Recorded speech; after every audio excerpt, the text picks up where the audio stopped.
जिस व्यक्ति की जिंदगी में केवल घाटा ही घाटा लिखा हो, दुख ही दुख लिखा हो और कई साल हो गए हों किराए के मकान में रहते हुए या तकलीफ को भोगते भोगते, परिवार में कहीं सुख है ही नहीं। दो पौधे को याद रखना, और दोनों पौधे की कथा हमने पूर्व में सुना चुके, मंदार और शमी।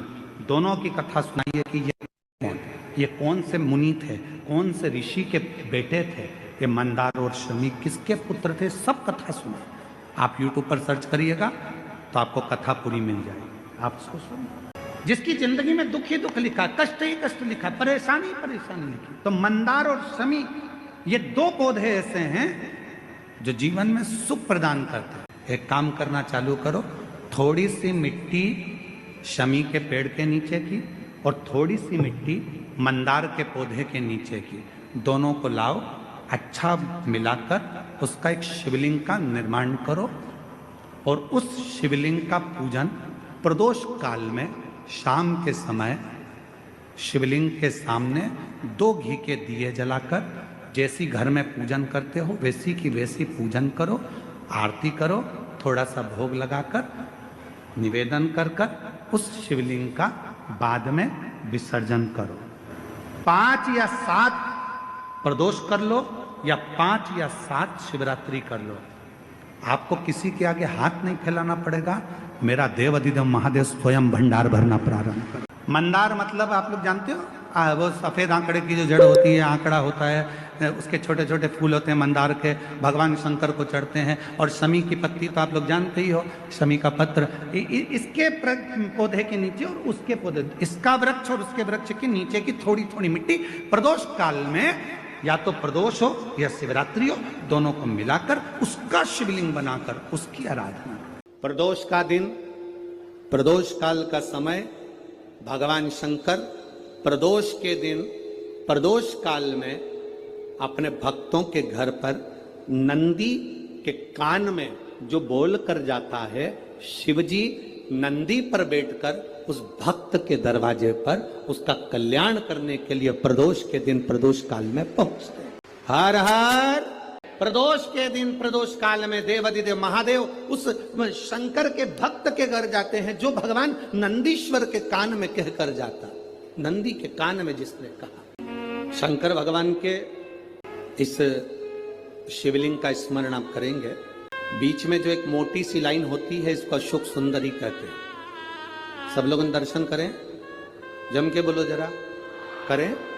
अशोक सुंदरी की जगह जहां पूरी हो जाती है, उसके बीच में शिवलिंग और उसके बीच में थोड़ी सी जगह खाली आती है। करें दर्शन, समझना जरा बहुत अच्छे से। जैसे ये अशोक सुंदरी की जगह है, हम निवेदन करेंगे आस्था चैनल वालों से भी और एलईडी वाले भी, जिन जिनको एलईडी पर आप दर्शन करा रहे हैं वो पूरी तरह से कराएं।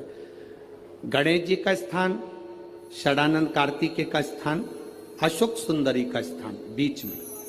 अशोक सुंदरी का जो स्थान पूरा हो जाता है, वहां से लेकर शिवलिंग के बीच में खाली जगह आती है। करें दर्शन आप लोगों ने, खाली जगह आती है।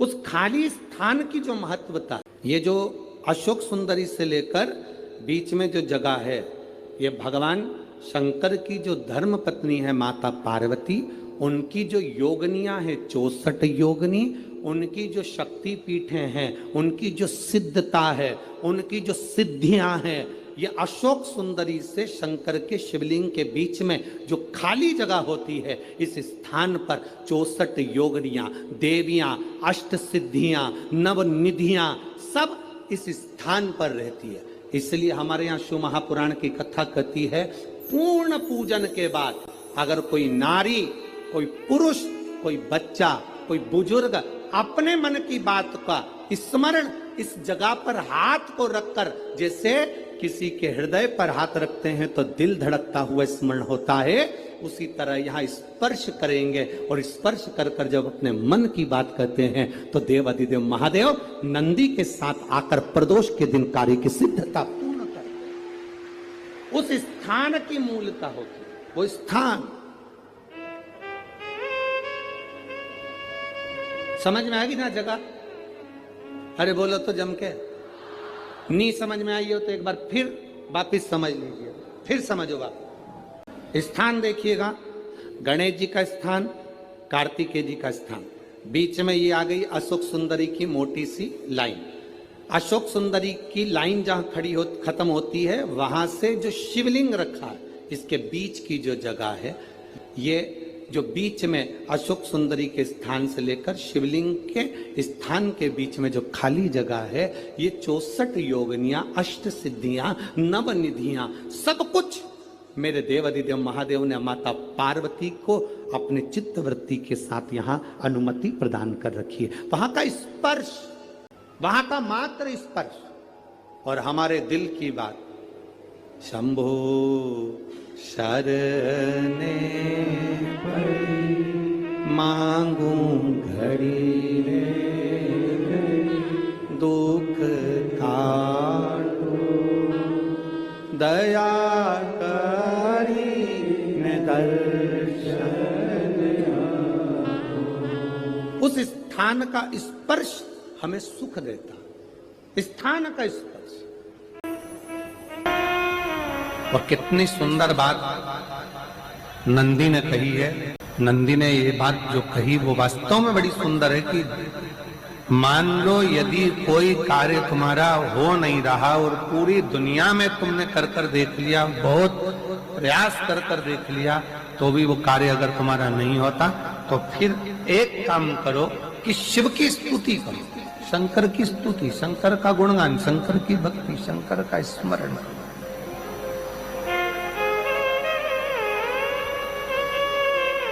फिर शिव की स्तुति करिए, शंकर से विनय करिए, शंकर से निवेदन करिए, शंकर का गुणगान करिए।